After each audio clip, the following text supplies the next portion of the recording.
Public Health Emerita at New York University. Helena, over to you.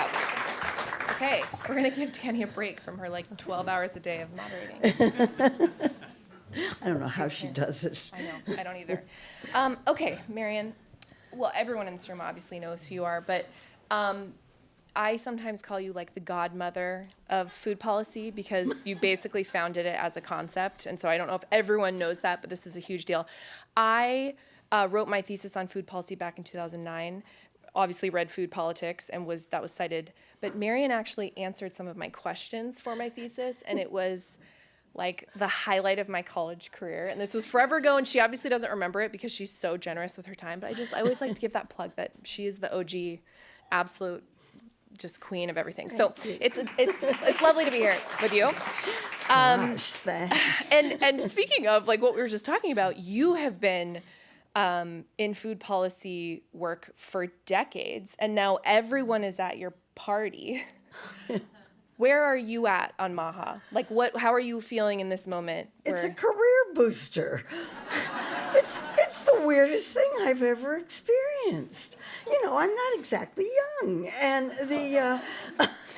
and to have the kind of attention to my opinion at this stage in my career is just absolutely astonishing. And I have to say, it's a lot of fun in a really weird way. I write a daily blog of foodpolitics.com, which you can subscribe to, and today's is about exactly what you were talking about, which is they're not going to measure food insecurity in the United States anymore, and it's perfectly obvious why they're not going to measure it, and I have the graph from the last report to explain why they're not doing it, because food insecurity's gone up precipitously, and if you don't measure it, it doesn't exist. Oh, amazing. I think a lot of the response from anti-hunger was just to be clear, just because you're not measuring it doesn't mean it doesn't exist. But yes, those measures, we often use them in policy world because we knew during the Great Recession how much food insecurity went up, and then actually how much it didn't go up during the pandemic because so much aid was doled out. And which was interesting because a lot of that happened during the Trump administration. Mm-hmm. The emergency allotments, the stimulus, all of the aid that Washington used during COVID to try to not get that up. But I don't know where that's going if we're not going to have that number anymore. Yeah, they are going to send out one more report. Yes, which it probably will show that it went up again. Food prices also are a major factor here. Yeah. But how are you feeling about MAHA overall? Where we're at in terms of whether real change can be achieved, some of the wins, some of the destruction. I know that you're the food insecurity survey would be a good example. There have been two clear wins. The major food companies have agreed to take artificial color dyes out of their products, which food advocates have been pushing for decades. And they're going to close the generally recognized as safe loophole, which food advocates have That's what they say they're going to do, yeah. Well, they say they're going to do it. It's the one place where the word regulation came up in the MAHA strategy report. That was the only place where regulation was listed. Okay. Well, you're forgetting the deregulation was also listed, but yes. Right. Yeah. Everything else is being deregulated. Yep. So those are nice things. But if you take the color additives out of Fruit Loops, they're still Fruit Loops. And if I may say, you replace high fructose corn syrup with cane sugar in Coca-Cola, it's still Coca-Cola.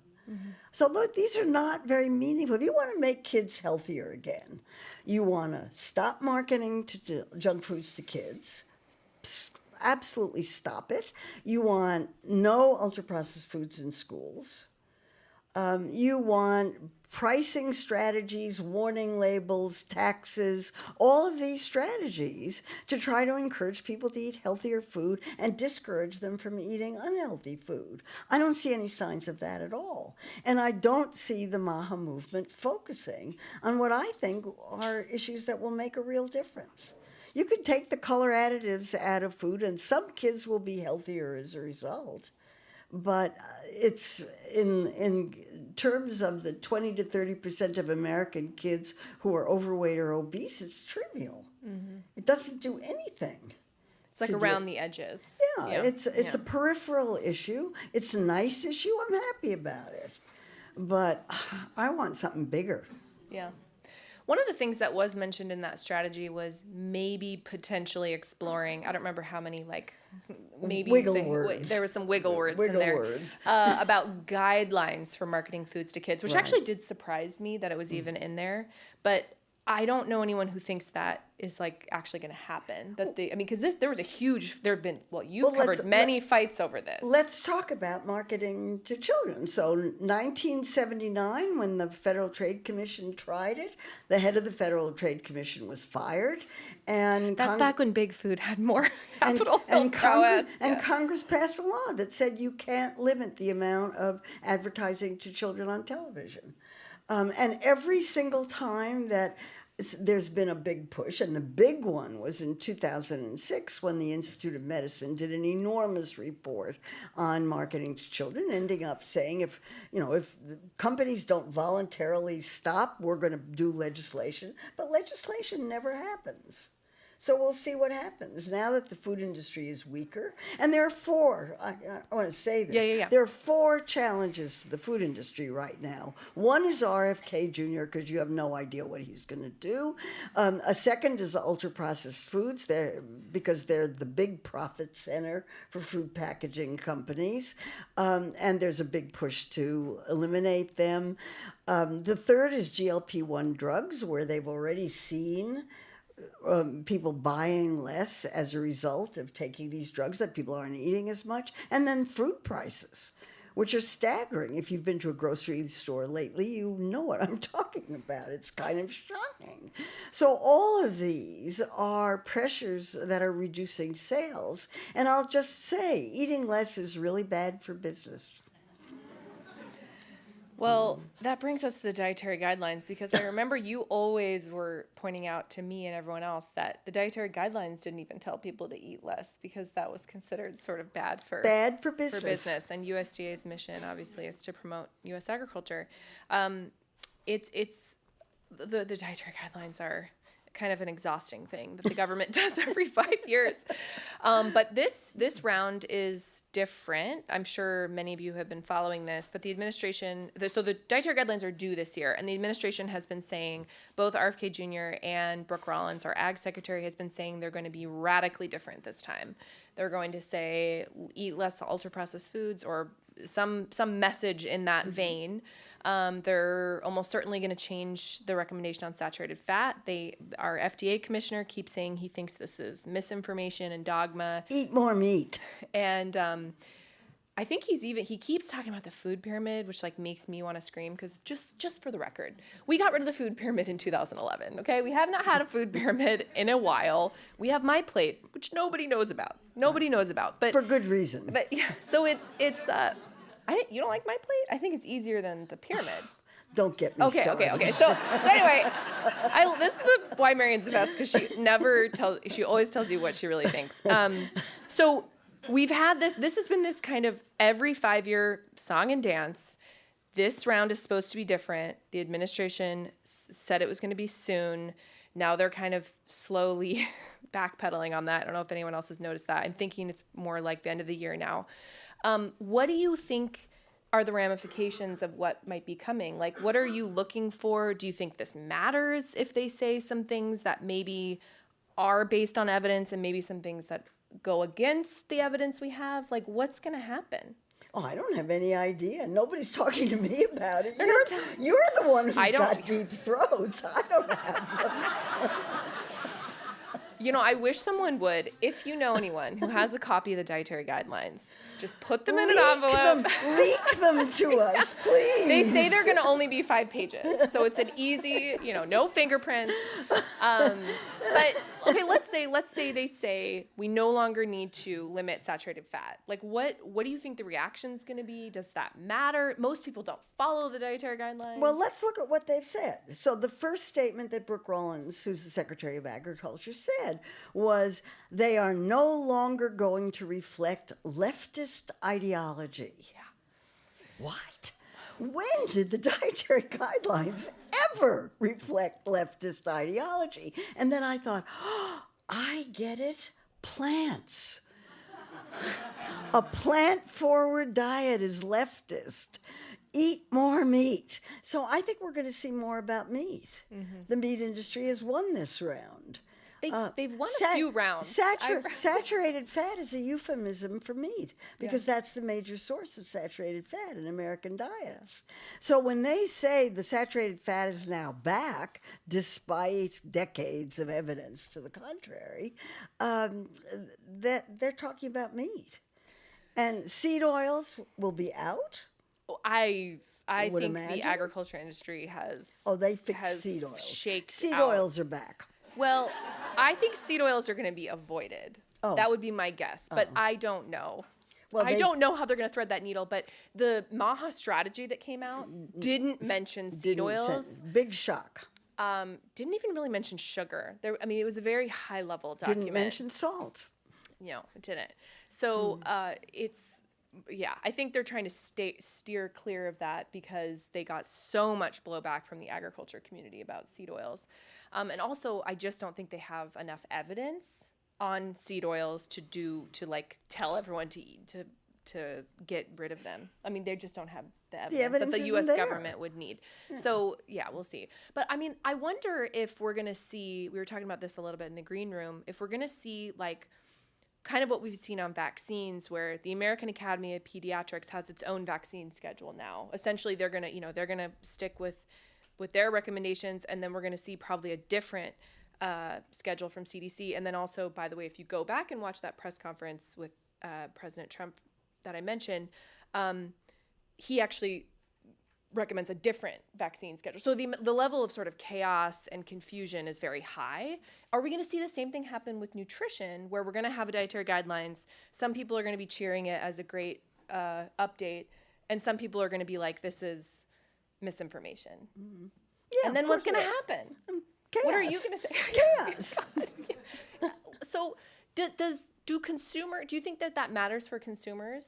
Do you think consumers will just go, we can't trust him anyway because they changed their minds about cholesterol? Or do you think it matters that the dietary guidelines are going to go through a round of basically being battered by outsiders? Well, the guidelines, nobody pays attention to the guidelines anyway. So we should just stop doing the dietary guidelines. I've argued that for a very long time. Because the evidence doesn't change that much. Therefore, the guidelines shouldn't change that much. Oh, but we've had some real fights, Marion. You remember this. Remember the sustainability one? I'm sure some of you were around for that.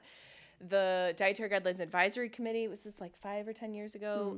10. Yeah. They were like, we think dietary guidelines should incorporate sustainability, which probably some folks in this room would be like, sure. Eat less meat. Well, that was the message that everyone thought it was going, which was understandable. And it was a complete war. And the meat industry won very clearly. Yeah, the Congress essentially said in report language, they instructed the Secretary of Agriculture not to have sustainability in the dietary guidelines. They instructed. Yeah. And I want to say, I was on the Dietary Guidelines Advisory Committee in 1995. We established the research questions. We did the research. We wrote the research report. We wrote the dietary guidelines. Start to finish. Now it's a completely politicized process. And it has been for a while. Yeah. I think that's true. I remember even when added sugars were being added, for a while. We didn't have a recommendation to basically limit added sugars till, I think, 2011, maybe? Something like that. It was more recent than you would think, I think. And it was a huge fight. And then it took a long time for added sugars to get onto the label. Yeah, onto the label, and then it took even longer. I think we're just now seeing added sugars be limited in school meals. So that was, a decade-long journey. Right. So they kind of matter down the road. Dietary guidelines can change, the school meals program, but I don't know, they would have to regulate, right? We go back to this regulation thing. They would have to regulate. And they are not talking about regulation. I keep asking Brooke Rollins about They're talking about voluntary. They're talking about carrots, not sticks. That has never worked, and it's not going to work now. What do you think, though, about the rhetoric that they're promoting? That the secretary keeps saying we're being poisoned by ultra processed foods, and that message is getting out there. They're also doing this. They had an RFP out to do a big PR campaign. I think it's like $10 to $20 million to urge people to consume less ultra processed foods, and also I think something about health wearables, also like wearables, like health wearables, Glucose monitors. yeah, and like Fitbits and stuff. So, do you think that message matters in terms of consumers moving? Like, maybe does that matter? Could that matter more than Well, the people some who of are these the people regulations are slow? We know the that. people who yeah. are behind the MAHA movement are wellness people. So they make wellness products, that they're in the business of wellness products. Whether those products do any good or not is highly questionable. But that's where they're coming from. And they're certainly not coming from science. Well, so some of it, it's a mixed bag. You would argue that like consuming fewer ultra processed foods is science. I would argue there's plenty of science behind that. I think it's- but I they're think it's fair to backing say up. But it's they're mixed. backing off on that. We'll see. We don't know. We That's don't what know. we don't know. Well, What we'll the- find out. I think that I maybe can't one wait reason. to see them. I'm dying to see them. Yeah, I think that may be one reason that they're delayed. I don't know. They're not technically delayed, but we kept hearing we were going to get them over this summer, and then And then it was And then it September, was- and then yeah, it was yeah, October, yeah, and now it's yeah. they're supposed to come out by December 31st. Yeah. So we are seeing some signs, though, that consumer behavior is shifting a little bit. You mentioned GLP-1s. Like, do you think that all of this interest in MAHA is shifting consumer behavior, like together with GLP-1s? Or, like, what do you... The wellness people who are how do I put it? The worried well. The worried well. The worried well. So, like, the folks who are worried about it are not the folks who we need to be worried But about. but those are the people who are in the MAHA movement. These are the healthiest and best educated and best off people in the country, and they're the ones who are most worried about this, and they're focused on wellness products. And okay, Do you think it's helpful that Republicans are now, like, at least saying the right things Oh, on these things in terms of absolutely. aligning? absolutely. Yeah. If only they would act on it. Yeah. Yeah, I mean, it's terrific that there's bipartisan interest in questions that I've fretted about for years. I think it's fantastic. I want them to do something. Do something. Don't just talk about it, do something. It's such an opportunity to regulate. Let's get warning labels on food products. Let's get restrictions on marketing to kids. Let's get some of that stuff while there's all this public support for it. But I don't see any signs of trying to do that. Have they called you? Absolutely not. They haven't called you for the... Not even close. I have talked to Vani Hari, who is She's the very food involved. babe, Yeah. who's very involved in the food babe. I have a lot of respect for her. She has her opinions. I wish she were a little bit more science-based, but she's a terrific person, really well-meaning. I like her a lot. And she's the person who was responsible for getting the color additives. I mean, she was the main force behind getting the color additives out. Well, good for her. I just don't think it's going to make a big enough difference. Yeah, I think the fact that they are continuing to move forward on not just that, but also the potentially closing the generally recognized as safe loophole. So that's essentially the way that a lot of food companies can get new ingredients on the market, bypassing pre-market approval from FDA. That's the simplest way to think about it. So they're going to fix that. Good. Well, they say they're going to. I keep saying they've said this, right? So they've said this. It is on the agenda. We'll see. It is going to be one of those things, though, where you need people and you need capacity. And at they FDA. fired 3,500 people from the FDA. We're going to see. I think there's so much attrition, and there's also, I think it's really hard to recruit people to the government now. Who would because- want to work for them? Yeah. I mean, It's, really, if you could lose your job in a second. Yeah. One of the reasons why people take low-paying government jobs is because they really feel good about what they can do. These are jobs where you can really make a enormous positive difference for lots and lots of people. That's how I felt when I worked for the government for 2 years. Yeah. That I was doing something that was really in the public interest. It felt good. Yeah. And I certainly wasn't paid very well. But things have changed. It's really interesting to see how much more like noise there is now about all of this compared to when you were working on the dietary guidelines. I mean, there's so many more stakeholders. Like even some of the folks in this room, you probably have, you're probably either part of trade groups or you have lobbying folks who, I mean, a lot of the folks in this room weren't even involved in Washington. Like there's just more. More interest groups, there's more parties, and it's from all directions. Like sometimes pushing things that we didn't have, like there weren't voices pushing for sustainability as part of the dietary guidelines like 30 years ago. So in that way, it feels like there's more people at your party now. But like, where do you see this? I know it's hard to look ahead. We were just talking about how it's so chaotic. We can't even think ahead to next week or tomorrow or 30 minutes from now. But are you thinking at all about like what might things look like after MAHA? Like we have 3 years of this administration plus to go, and what does this set up for next? Like, do you think do you think about that at all? Like what might come next? I don't know the answer. I don't have a crystal ball either. I'm sorry. I actually talked to a MAHA mom at one of these meetings earlier this week, and she said, "Oh, color additives are only the tip of the iceberg. We're really going to take on a lot." And I said, I don't see any signs of that. Where are they? The MAHA strategy report had very few clues other than wiggle words. We're going to look into, we're going to explore, we're going potentially to explore was a common phrase. Yeah. Potentially explore. Yeah. What does that mean? We don't know. And, I think the dietary guidelines will tell us a lot. And I want to see the dietary guidelines. Yeah. So again, if anyone has a copy, you know who to send them Leak to. it to me. I promise Although never to reveal who I got it from. If I see it on Food Politics before Food Fix, I'm going to be a little upset. But no, you guys should all be reading. If you're not reading Food Politics, I mean, you're missing out. Foodpolitics.com. Yes, it is. You can subscribe. It's free. It's an absolute must read. It's an absolute must read. Yeah, I don't know where we're heading. So if there was one thing, if Kennedy did call you and asked you like, hey, like what is the next thing I should do? Is there I think they're seeing, and they've said this, that the wins on dyes are supposed to try to help keep momentum, right? To keep consumers with them, or really voters. They're really worried about the midterms. They want to keep these MAHA voters as part of the coalition.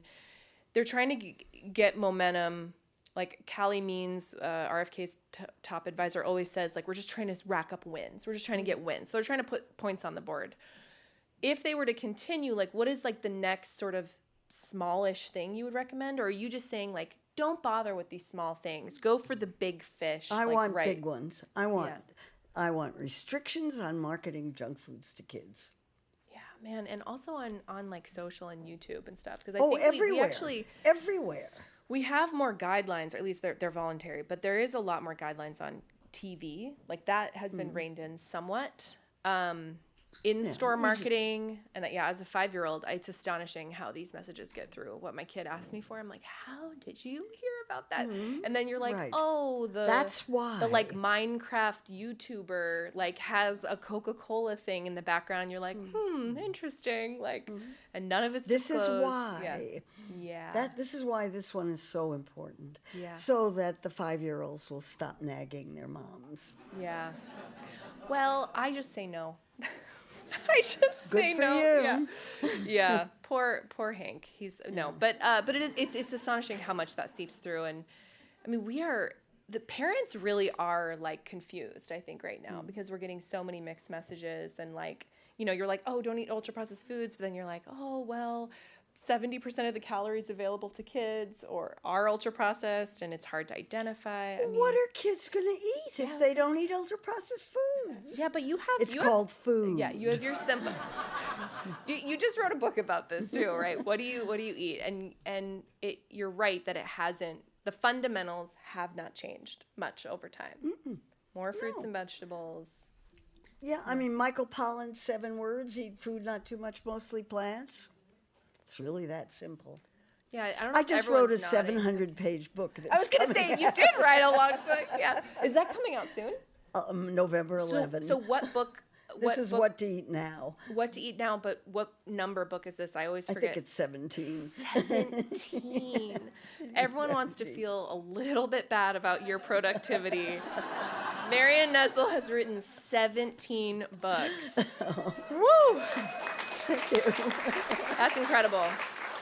May we all have the energy that you do. Thank you so much for doing My this. pleasure. Thank you. Really nice to be here. Thank you. Thank you.